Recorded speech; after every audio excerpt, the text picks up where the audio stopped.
ਸਤਿ ਸ਼੍ਰੀ ਅਕਾਲ। ਚੜ੍ਹਦੀ ਕਲਾ ਟਾਈਮ ਟੀਵੀ ਨਿਊਜ਼ ਦੇਖ ਰਹੇ ਦੇਸ਼ ਵਿਦੇਸ਼ ਦੇ ਦਰਸ਼ਕਾਂ ਦਾ ਸਵਾਗਤ ਹੈ। ਪ੍ਰੋਗਰਾਮ ਪੰਜਾਬ ਹਰਿਆਣਾ ਗੈਲ ਵਿੱਚ ਮੈਂ ਹਾਂ ਨੀਲ ਕਮਲ ਤੇ ਮੇਰੇ ਨਾਲ ਰੋਜ਼ਾਨਾ ਦੀ ਤਰ੍ਹਾਂ ਨੇ ਸਤੀਸ਼ ਕੁਮਾਰ ਸੀਕਰੀ ਜੀ। ਸਭ ਤੋਂ ਪਹਿਲਾਂ ਤਾਂ ਸਵਾਗਤ ਕਰ ਲੈਂਦੇ ਹਾਂ, ਫਿਰ ਵਧਦੇ ਹਾਂ ਖਬਰਾਂ ਦੇ ਨਾਲ। ਸਤੀਸ਼ ਜੀ राम राम। राम राम नील कमल जी, कैसे हो? बहुत बढ़िया। और सुनाओ की हाल चाल?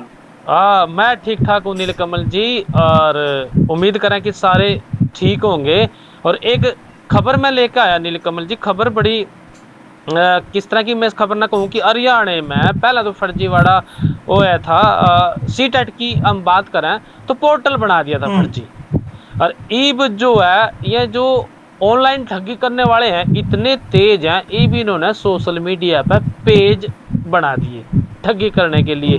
50 से ज़्यादा पेज बना दिए। हालांकि इन पेज वालों पर FIR दर्ज होने की बात हो रही।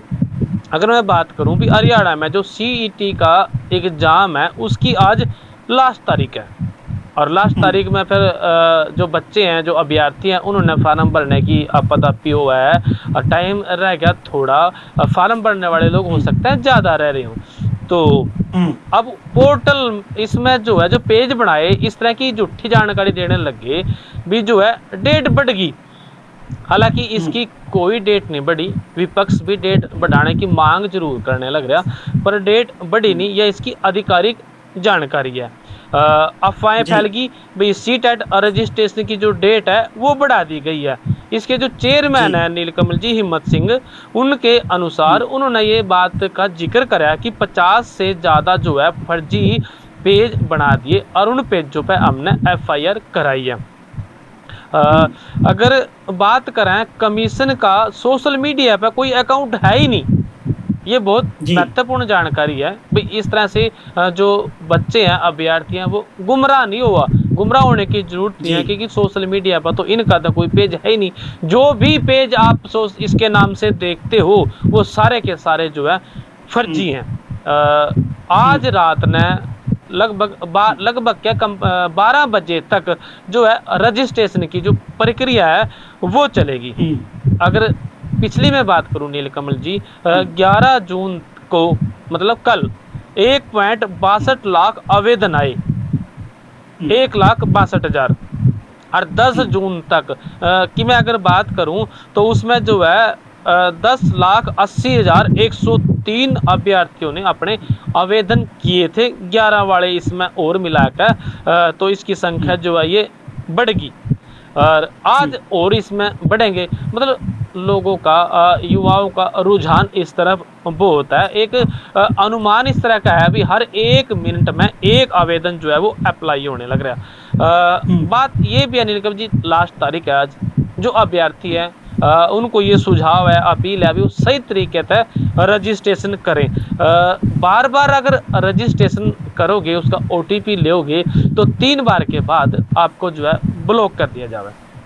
ऐसा होता है भी 3 बार आपने अप्लाई करा, OTP ले लिया और आप सही नहीं जानकारी दे पाए तो आपको 1 घंटे के लिए ब्लॉक कर दिया जाएगा। आज लास्ट तारीख है तो ध्यान से अपने फार्म भरें या किसी जानकार से भरवाएं बैठ के पास में, क्योंकि 1 घंटा अगर आपका बर्बाद हो गया तो आपके लिए दिक्कत पैदा हो सकती है। ऐसा ना करें, ध्यान से जो है रजिस्ट्रेशन को अप्लाई करें। और सी टेट जो सी टेट रजिस्ट्रेशन का उपयोग है नीलकमल जी, अगर बात करें अभी 2022 में भी रजिस्ट्रेशन हुआ था अभ्यर्थियों का। सी टेट रजिस्ट्रेशन का उसका उपयोग करें और नया आवेदन को नया रजिस्ट्रेशन जारी होएगा। केवल जो है स्कैन और जो स्कैन करे जो डॉक्यूमेंट थे वे जो है मान्य होंगे। ईब नीलकमल जी जिस तरह हमने बात बताई थी भाई, आज इसकी लास्ट तारीख है 12 बजे तक रात के। और विपक्ष बहुत सारे आरोप लगाने लग गया सरकार पे कह लो या जो है आयोग पे कह लो, टाइम बढ़ाने की मांग करने लग गया। आप अपने वहाँ फैक्ट देने लग रहे, कोई किस तरीके से बात करे, कोई किस तरीके से बात करे। कांग्रेस के JP ने कहा, जयप्रकाश जिसका नाम है, कांग्रेस के सांसद हैं वे बरवाड़ा से, उन्होंने कहा अभी लगातार जो है जो साइट है वो ठप पड़ी रही, पोर्टल पे काम सही नहीं होया, तकनीकी खराबी की वजह से पोर्टल पर ऐसे ऐसे सर्टिफिकेट मांगे गए, जीवित माता पिता के मृत प्रमाण पत्र मांगे गए और युवाओं को इसमें आत्मसम्मान को जो है बड़ा ठेस पहुंचा है और ये उनके भविष्य के साथ मजाक है। इस तरह की उन्होंने कोई बात कही। भी इसका जो है अब अभय चौटाला ने कहा भी डेट बढ़ाओ, 15 दिन की डेट बढ़ाने की मांग करी। बात है वही है भी जो है पोर्टल ठीक तरह से नहीं चल रहे थे, सर्टिफिकेट अपलोड नहीं हुए या सर्टिफिकेट बने नहीं, तो इस तरह की उन्होंने अपनी इसमें फैक्टर रखा है, बात करी सरकार से, बात अपील करी भी जो है इसकी डेट जो है बढ़ाई जाए। दीपेंद्र हुड्डा ने भी जो है इसकी अपील कर दी। उन्होंने 10 दिन का टाइम और मांगा भी कम से कम 10 दिन का टाइम तो अभ्यर्थियों को दो। भी ओबीसी ओएससी डीएससी के जो प्रमाण पत्र हैं, निवास प्रमाण पत्र हैं, उनको बनाने में बड़ी कठिनाइयां आई और इसका टाइम जो है वो बढ़ाया जाए। फिलहाल इसमें खास बात नीलकमल जी है, आज 12 बजे तक का रजिस्ट्रेशन है, अभी तक डेट बढ़ी नहीं। सोशल मीडिया पर ध्यान न दें, सोशल मीडिया पर जो भी पेज बन रहे हैं सारे के सारे फर्जी हैं।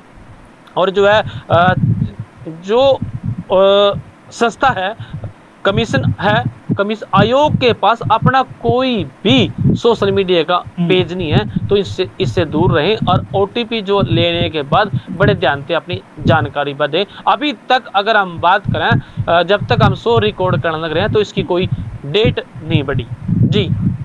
बिल्कुल डेट नहीं बढ़ी। सतीश जी ਵੱਡਾ ਕਾਰਨ ਇਹ ਹੈ ਕਿ ਵਿਰੋਧੀ ਧਿਰ ਜਿਹੜਾ ਉਹ ਲਗਾਤਾਰ ਇਹ ਮੰਗ ਕਰ ਰਿਹਾ ਹੈ ਕਿ ਸਾਈਟਾਂ ਠੱਪ ਰਹੀਆਂ ਨੇ ਜਾਂ ਜਿਹੜੇ ਕੰਮਕਾਜ ਦੇ ਕਾਰਨ ਸਟੂਡੈਂਟ ਪ੍ਰਭਾਵਿਤ ਹੋਏ ਨੇ, ਉਹਦੇ ਕਾਰਨ ਜਿਹੜੀ ਡੇਟ ਵਧਣੀ ਚਾਹੀਦੀ ਹੈ। ਅਜੇ ਇਹਦੇ ਵਿੱਚ ਜਿਹੜਾ ਆ ਬਹੁਤ ਸਾਰੀਆਂ ਚੀਜ਼ਾਂ ਦੇ ਵਿੱਚੋਂ ਕੁਝ ਲੋਕ ਜਿਹੜੇ ਨੇ ਉਹ ਕਿਆਸਾਂ ਦੇ ਆਧਾਰ ਤੇ ਜਿਹੜੀਆਂ ਚੀਜ਼ਾਂ ਨੇ ਉਹ ਬਣਾ ਦਿੰਦੇ ਨੇ, ਕਿਆਸ ਕਰ ਦਿੱਤੇ ਜਾਂਦੇ ਨੇ ਕਿ ਡੇਟ ਵੱਧ ਗਈ, ਕਿਉਂਕਿ ਵਿਊ ਲੈਣ ਦੇ ਚੱਕਰ ਦੇ ਵਿੱਚ ਅੱਜ ਕੱਲ੍ਹ ਸੋਸ਼ਲ ਮੀਡੀਆ ਦੇ ਉੱਤੇ ਬਹੁਤ ਸਾਰੀਆਂ ਭਰਾਮਕ ਜਾਣਕਾਰੀਆਂ ਫੈਲਾ ਦਿੱਤੀਆਂ ਜਾਂਦੀਆਂ ਨੇ, ਜਿਹਦੇ ਨਾਲ ਜ਼ਿਆਦਾਤਰ ਲੋਕ ਜਿਹੜੇ ਨੇ ਅਟਰੈਕਟ ਹੁੰਦੇ ਨੇ। ਇੱਥੇ ਵੀ ਜੇ 50 ਤੋਂ ਵੱਧ ਸਾਈਟਾਂ ਬਣੀਆਂ ਨੇ ਤਾਂ ਉਹ ਇਹੀ ਚੱਕਰ ਹੈ ਕਿ ਅੱਜ ਕੱਲ੍ਹ ਲੋਕਾਂ ਦਾ ਧਿਆਨ ਬਹੁਤ ਸਾਰਿਆਂ ਦਾ, ਚਾਹੇ ਸਾਈਬਰ ਠੱਗਾਂ ਦਾ ਹੋਵੇ, ਚਾਹੇ ਹੋਰ ਅਜਿਹੇ ਲੋਕ ਜਿਹੜੇ ਕਿ ਵਿਊ ਦੇ ਚੱਕਰ ਦੇ ਵਿੱਚ ਰਹਿੰਦੇ ਨੇ, ਉਹ ਬਹੁਤ ਸਾਰੀਆਂ ਸਾਈਟਾਂ ਫਰਜ਼ੀ ਬਣਾ ਲੈਂਦੇ ਨੇ, ਫਿਰ ਉਹ ਜਾਣਕਾਰੀਆਂ ਫਰਜ਼ੀ ਦਿੰਦੇ ਨੇ ਲੋਕਾਂ ਨੂੰ। ਪਰ ਉਹੀ ਗੱਲ ਹੈ ਕਿ ਇਹਨਾਂ ਫਰਜ਼ੀ ਸਾਈਟਾਂ ਤੋਂ ਬਚਣਾ ਚਾਹੀਦਾ। ਜਦ ਤੱਕ ਕੋਈ ਅਧਿਕਾਰਕ ਨੋਟੀਫਿਕੇਸ਼ਨ ਨਹੀਂ ਆਉਂਦਾ ਜਾਂ ਅਧਿਕਾਰਕ ਕੋਈ ਜਾਣਕਾਰੀ ਸਾਂਝੀ ਨਹੀਂ ਹੁੰਦੀ, ਉਦੋਂ ਤੱਕ ਇਹਨਾਂ ਸਾਰੀਆਂ ਅਫਵਾਹਾਂ ਤੋਂ ਜਿਹੜਾ ਹੈਗਾ ਬਚਣਾ ਚਾਹੀਦਾ। ਫਿਲਹਾਲ ਜਦ ਤੱਕ ਸ਼ੋਅ ਆਪਾਂ ਰਿਕਾਰਡ ਕਰ ਰਹੇ ਹਾਂ, ਉਦੋਂ ਤੱਕ ਜਿਹੜੀ ਹੈਗੀ ਹੈ ਹਾਲੇ ਤੱਕ ਕੋਈ ਵੀ ਵਿਭਾਗ ਨੇ ਨਾ ਤਾਂ ਡੇਟ ਵਧਾਈ ਹੈ ਤੇ ਨਾ ਇਹਦਾ ਨੋਟੀਫਿਕੇਸ਼ਨ ਜਾਰੀ ਕੀਤਾ ਹੈ। ਸਤੀਸ਼ ਜੀ, ਇੱਕ ਹੋਰ ਗੱਲ ਹੈ ਕਿ 170 ਕਰੋੜ ਦੇ ਘੁਟਾਲੇ 'ਚ 5 ਸਾਲਾਂ 'ਚ 100 ਕਰੋੜ ਨਗਦ ਕੱਢੇ ਗਏ, ਪ੍ਰੋਪਰਟੀ ਜ਼ਬਤ ਕਰੇ, ਈਡੀ ਨੂੰ ਜਿਹੜੀ ਆ ਪ੍ਰੋਪਰਟੀ ਜ਼ਬਤ ਕਰੇਗੀ। ਸਾਬਕਾ ਐਮਐਲਏ ਤੋਂ ਵੀ ਪੁੱਛਗਿੱਛ ਹੋਣੀ ਹੈ, ਤਾਂ ਹੁਣ 170 ਕਰੋੜ ਦਾ ਜਿਹੜਾ ਘੁਟਾਲਾ ਇਹਦੇ ਵਿੱਚ ਜਿਹੜੇ ਅੱਗੇ ਵਧਣਾ ਸ਼ੁਰੂ ਹੋ ਗਈ ਹੈ ईडी। देखो नीलकमल जी, जो नायब सैनिक की सरकार है जीरो टॉलरेंस पर बात करने की बात कर रही है। भी भ्रष्टाचार को बिल्कुल भी स्वीकार नहीं किया जाएगा, दोषियों को भ्रष्टाचार जो करने वाले हैं उनको बख्शा नहीं जाएगा। और इस बात पर अगर हम देखें, इतिहास पे जावे, सरकार के पिछली तारीखों पर जावे, तो इस और काम भी होने लग रहा। आए दिन जो है कभी कोई पटवारी पकड़े गया, कभी कोई अधिकारी पकड़े गया, उन पर छापामारी जरूर होने लग रही और विजिलेंस जो है इसको लेकर बहुत बढ़िया तरीके से काम करना लगी। तो यूँ कह सका भी सरकार का जीरो टॉलरेंस की तरफ जो कदम है वो बढ़ने लग रहा। पिछले टाइम में बहुत सारे केस आपने पता है और सारे किसी से छुपे हुए नहीं है भी कहाँ और कब जो है छापे पड़े। अब नीलकमल जी बात आपने करी 170 करोड़ के घोटाले की, ये भी इसमें जो है और गिरफ्तारियां होंगी। 5 साल से 100 करोड़ नगद निकालने का जो मामला है, प्रॉपर्टी इसमें जब्त करेंगी।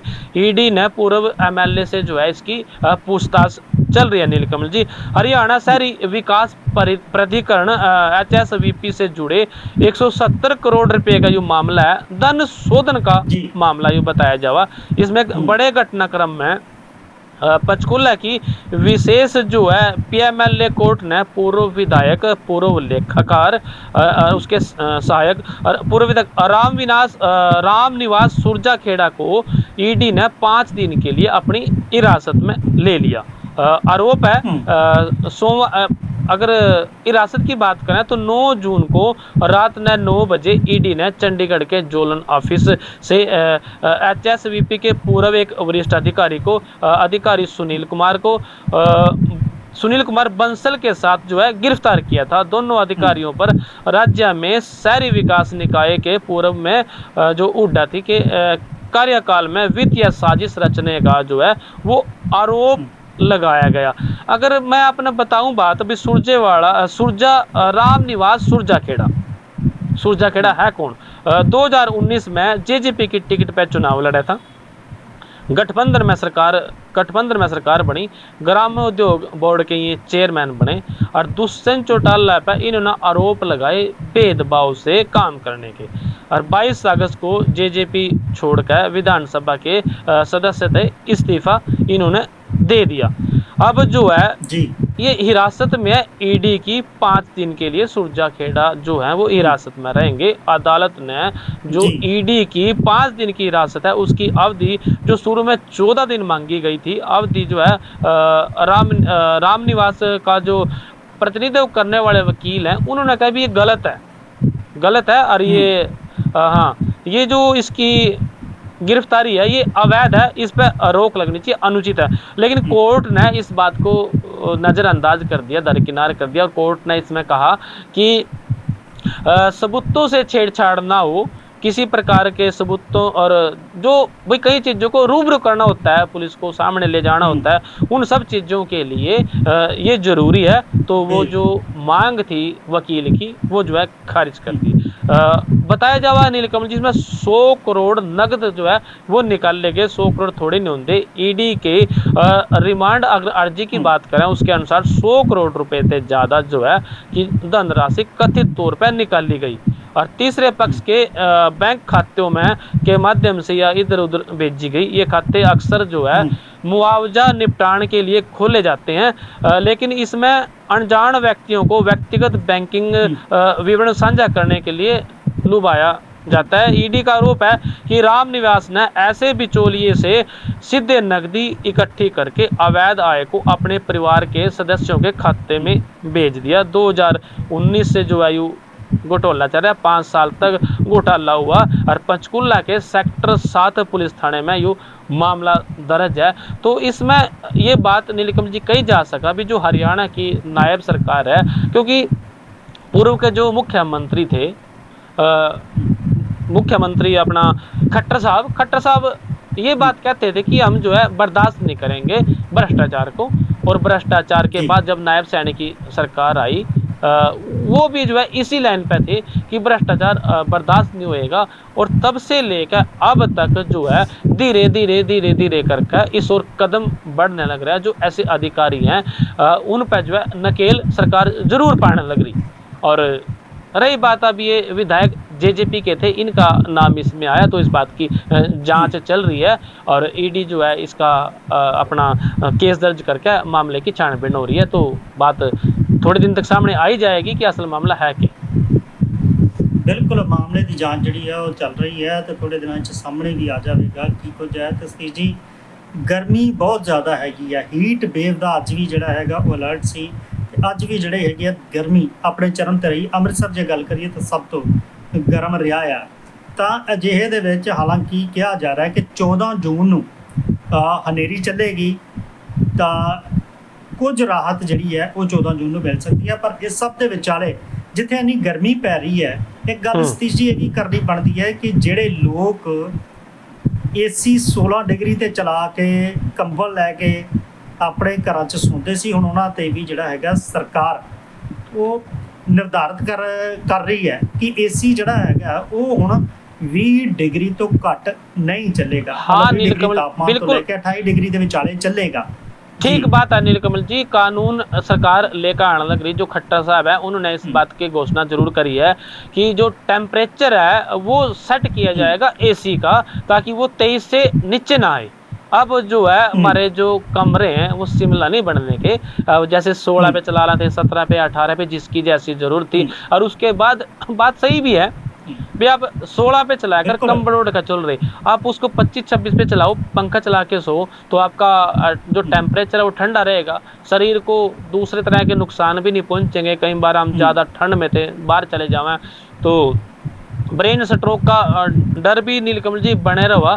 तो फिलहाल अगर पहली नज़र से देखा जाए तो सरकार का ये कदम है तो ठीक, इसमें जो है बिजली भी बचेगी, स्वास्थ्य में भी प्रभाव ठीक रहेगा। बाकी नज़रिया होता है अपना अपना। जी बिल्कुल जी, जे गल करिए तो AC फ्रिज ये चीज़ां जिहड़े ने ये जिहड़ियां गैसां छड्डदे ने, इहदे करके भी जिहड़ी हैगी है ਔਰ ਗਰਮਾਹਟ ਬਹੁਤ ਜ਼ਿਆਦਾ ਪੈਦਾ ਹੁੰਦੀ ਹੈ, ਕਿਉਂਕਿ ਹਾਂ। ਜਦੋਂ ਇਹਨੂੰ ਤੇਜ਼ ਤੁਸੀਂ ਚਲਾਓਗੇ ਤਾਂ ਵਾਤਾਵਰਣ ਨੂੰ ਜਿਹੜਾ ਨੁਕਸਾਨ ਵੀ ਹੋਵੇਗਾ, ਤੇ ਇਸੇ ਕਰਕੇ ਜਿਹੜੀ ਆ ਉਹ ਹੀਟ ਗਰਮੀ ਇਸ ਕਦਰ ਵੱਧ ਜਾਂਦੀ ਹੈ ਕਿ ਤਾਪਮਾਨ ਜਿਹੜਾ ਪਿਛਲੇ ਸਮਿਆਂ ਦੇ ਵਿੱਚ ਕਹੀਏ ਤਾਂ ਜਿਹੜਾ ਆਮ ਦਾ ਤਾਪਮਾਨ ਹੈ, ਆਮ ਨਾਲੋਂ ਵੀ ਜਿਹੜਾ ਹੈਗਾ 5 ਤੋਂ 6 ਡਿਗਰੀ ਵੱਧ ਇਸ ਵੇਲੇ ਤਾਪਮਾਨ ਹੈਗਾ।